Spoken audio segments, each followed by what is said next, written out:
Morning, morning, morning. Yes, we're back with another episode, another rider. Today we have Josh in the house and he's in the art world and he seems like a fashionable, interesting guy with his jacket.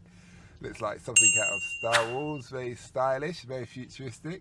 So nice to have you here today, Josh. Thank you very much. So before we start, tell us what kind of person were you when you were at school? I liked school when I was a little bit younger, and I went to a boys' school, so that was great. But then I started to get interested in some other things and ended up getting expelled. So what other things? Just bypass that, Bernie. Just bypass it. What was that? Sort of the tail end of the acid house rave scene. Okay. Great fun. So wait, you can't be older than me. I'm 42. I was going to say, I'm 46. Okay, the I tail said end. the tail end. All right, fair enough. Yeah, something the dregs of it, mid-90s. Yeah. One moment, please. Yeah, go But on. yeah, no, it was a great time, and I still have many dear friends, my best friends from that, and it was just a very sort of strict school that I was in, and so that was it. I stopped going in. They asked me to leave, so that was a good start, and I ended up at a sixth form college that did history of art, and You're a Londoner originally? yeah, I'm from around here, from Kilburn, Queen's Park. Okay. It's down on Portobello is actually where I was first born. All right. But yeah, I went and did this, studied history of art, loved it, and got into it. Went to university, studied abroad, did this amazing thing in Venice. I lived in Venice for 5-6 months, working at the Guggenheim Museum, and then I had some sort of odds and ends jobs and went out to Australia, and I came back and I set up a company. I was about 25, and I borrowed money from two people that I knew to buy up the best work from Arnhem Land, from these Aboriginal, Indigenous Australian bark painters and sculptors. And it was inspiring, and there was a lot of momentum around this sort of key figurehead dude in this group. And Was he like a chief or something? he's a guy called John Mawingil, and he's He's like Aborigine. Aboriginal. And he's got that's his name. John Mawingil, yeah. I don't know any Aborigines. It just sounds very west. It sounds very Western name. Well, John does, but I guess if you saw how Mawingil was spelled, it's quite Right. unfamiliar. Okay. I guess in terms of Western sort of language. And yeah, it was a totally eye-opening experience, and I had this sort of naive, wide-eyed sense that I could challenge preconceptions towards non-Western, non-white art. And I'm gonna have to stop you there. yeah, do it. You're gonna have to put your seatbelt on, otherwise it's gonna go beep beep beep throughout the journey. Yeah. All right. Yeah. Thank you. Yeah. Go on. So yeah, no, I did that, and that was in 2006, 2007. I rented a little gallery down off the Portobello Road for £1,000 for a week, and I didn't know anyone, and just randoms walked in. I sold 50 grand's worth of art, and I suddenly thought, okay, this has some legs. And So all the Aboriginal art just went vroom. well, the first sort of tranche of it, and then I really committed to getting some incredible pieces. And the art centre that works out there, so there's effectively curators and anthropologists, people that are looking out for the welfare of these communities, prioritise me, even though I was this 25-year-old sort of kid from London, because over museums in the Pacific Rim, in like Southeast Asia, Australia, because all these museums already knew about these guys' works. They wanted to widen the net, and so yeah, we just got amazing access to these works. And So just to jump in there, why did you get priority? Why did they look at you and say yes? so the job I had out in Australia was with a dude who has a gallery in Sydney, Yeah. and he was really sort of one of the foremost guys in showing this group of artists work. And when I came back to London in 2005 and was kicking around, and then 2006 I decided to set up this business, and he was sort of very much motivated by me doing that to also help widen, develop a new market for some of these artists. So with his encouragement, I guess, the art centre liked the sound of what I was trying to do, and so yeah, they backed that. And then this is another 2007, I rented this space, this 25,000 square foot space on the South Bank next to the Oxo Tower. Oh, you had some money then. That was 13 grand, I remember. 13 grand for what? For a month. But mind you, you sell one piece of art, you covering that? The whole thing was a crazy risk, but if it all did well, then we were covering it, yeah. And I ended up, I commissioned a film, it was just a blag, it was a total hustle. It was just every day on the streets, going to this meeting, that meeting, no one knows who it was mad when I think about it. And for like a year, more than a year, and I was going up to the Australian embassy down on the Strand.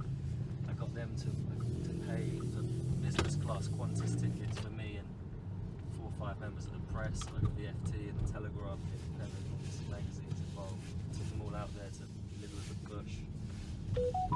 Okay, so you as an Englishman is taking them back to their own country and showing them what they're neglecting. No, these were British journalists. Oh, okay. Yeah, the Australian government is in their interest to promote things that are Australian tourism-wise. Yeah. So, yeah, we all went out there and came back, and yeah, it was a big success. And I sold almost all the work, paid back the loans. I had about 40 grand in the bank. So wait a minute, you paid 13 grand, was it just for the month or just like 13 grand for 6 months? No, just for the month. So it was 3 weeks, in fact, 3.5 weeks, I think. Of crazy running around like a blue ass fly trying to sort things out. Yeah, and then there was money for a film, and then there was money for shipping all the stuff, and then of course there was money to buy all the art in the first place, because I had to buy it all up front. It wasn't a deal where I took it on consignment. So the risk was big, and I just kind of had confidence in it. I had confidence in myself, I guess, and I thought, let's do it. And, do you still promote Aboriginal stuff? well, there was a show at the Whitechapel Gallery, you know, one of London's famous museums, which was about a year ago. And they included 2 of the pieces that I had, but on the whole, no, it's more contemporary British and American artists, really. Okay. And yeah, so with that 40 grand that I made, I was always going to the different degree shows in London, the Royal College, Royal Academy, seeing younger artists. And So by now you haven't studied art. You haven't got a degree in art or fashion or anything like not that. in art, but art history of art. Ah. I did that at university. Now, I have to ask you this. Do you feel that that degree was really relevant to who you are today? I think it was, and I think I was one of very few people in that year that actually went on and did something related to the subject. How was it relevant? How did it help you? It's just one foot in front of the other, you know, one move leads to the next move. If I hadn't have done that, I wouldn't have applied for this course in Venice. I got the course in Venice. I then met certain people. It gave me a greater sense of confidence. I mean, it's not necessarily specific to what you did or who you met, but it's the fact that you're putting yourself out there and putting yourself in a position to go forward. So yeah, and it was fun. You know, it was very fun. I was in a class of 35 people, of which 33 were women, and Hey, of course that's going to be fun. yeah, Unless you're on their bad books and they're always having a go at you. So that was good. And yeah, it was in Sussex and Brighton, which is a fun town. So yeah, no, it was good. And then yeah, so I've had the gallery now for almost 14 years. It's down in Fitzrovia. Fitzrovia. Riding House Street, just north of Soho, north of Oxford Street. Okay. So you're not playing around then, innit? No, I'm not playing around. Because that's an expensive place to have, the gallery. It's money. It's all money. There's a lot of money going in and out. It's high pressure kind of business, but it's nuts. What would be your advice to a young person who wants to follow in your footsteps? What's the do's and don'ts? You know, you've got to find something that you're passionate about. You've got to find something that you think you could play a part within and have a voice and channel whatever energy you have into it. I think that's the hardest part, is really knowing what it is you want to do, what you'd like to be associated with. You know, being associated with talent, that's what I do, and I create a platform for people. So it's a like-minded business for other producers in effect, working music or film. And that's the game. And understanding people, understanding artists. My mother was an artist. She died just 6 months after I opened the gallery. No, sorry to hear that. No, thank you. But she was a huge inspiration. So I always understood and had an empathy for artistic endeavour or failure or sort of doubt, and just being able to sort of relate to people and artists. And She probably moved on feeling comfortable that you followed her love. Yeah, she did. I did the thing I'm most proud of. I did a show of her work 6 months before she died in the gallery. I'd only really just opened. I was very self-conscious and immature in a way about thinking how nepotistic it was to do a show of my mum's work, but I'm so glad I did it. And it was for the first, I grew up thinking my mum was just my mum and like an amateur art. She was an incredibly creative person who sacrificed what would have been a much more successful career for my brother and me. It was an amazing moment to realise, to see the reaction, see the types of collections that bought work. So it went well then? Yeah, it went really well, and then she died 6 months later. So that's the hard part. It would never, sort of kicked on from there. Well, it's carried on through you, hasn't it? It's carried on through me, yeah. And she still got her day. She saw her day when it was successful, sales or people admiring, things like that. Exactly. Mm-hmm. What does your father do? My dad's from New Jersey, New York. Okay. He worked in he's sort of retired now, but he worked in marketing, sales. So yeah, in a way, my job is the total conflation between the creative artist and they say we're biological 50% our parents, and 50% our environment around us. So you've obviously pushed the art and the sales. And thing. Now, in the movies and stuff, they're quite pompous, these people. How do you manage? How do you deal with them? Yeah, I mean, my best friend always kind of had a chip on his shoulder, always does, about certain types of people in life. And I think the thing that I was lucky to do was I went to state school, and then I went to private school, and then I went back to state school. And I knew and understood and experienced different types of people and really felt comfortable in all of those different environments. So I think I could always play a role and understand the importance of, it's about money. It's about being able to convey to people your passion and the integrity of the work you're showing in order for them to commit and invest in the things that you're showing. So you are selling. You have to understand what that audience is. There'll be people who are obnoxious, or people, and they're just dicks. So you can kind of weave your way through that. But on the whole, it's very interesting. You get to meet a whole different bunch of people. I mean, I was in New York, like at the very beginning when I started. I was in this. In the morning, I went to this like shithole sort of bedsit where this artist, who's now become a very famous artist, was working and living.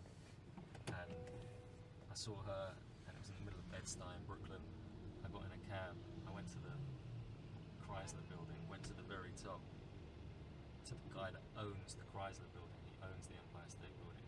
And I just mean within the space of an hour, I was in the environments of two completely different people, and that's the link between the artist and the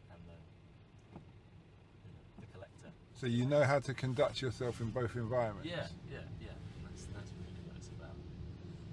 Okay. That makes sense. What have you learnt over the time that you wish you knew when you started? What have I learned that I wish I knew at the beginning? Yeah. I wish I'd had some of the contacts that I now have sooner, because it was very, very hard for a long time. But I don't know. Everyone worries. Everyone is anxious about how just know that,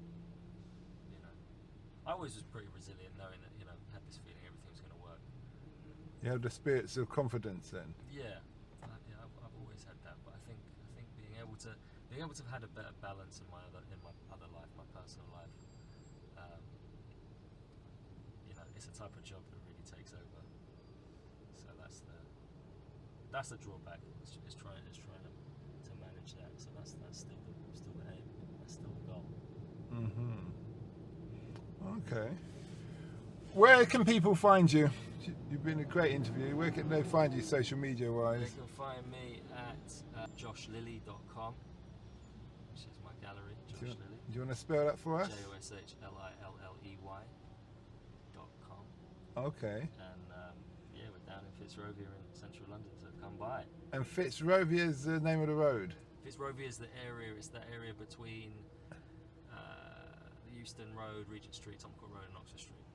It's all Great Portland Street, Great Titchfield Street, around there. So what street are you on? Riding House Street, it's called. Riding House Street, and number? 40 to 46. Okay. Well, thanks a lot for that, and we wish you well. Thanks, mate. We hope that episode enhanced your life. We post an interview every day, as well as vlogging on our social media channel. Don't forget to subscribe to get our latest episode.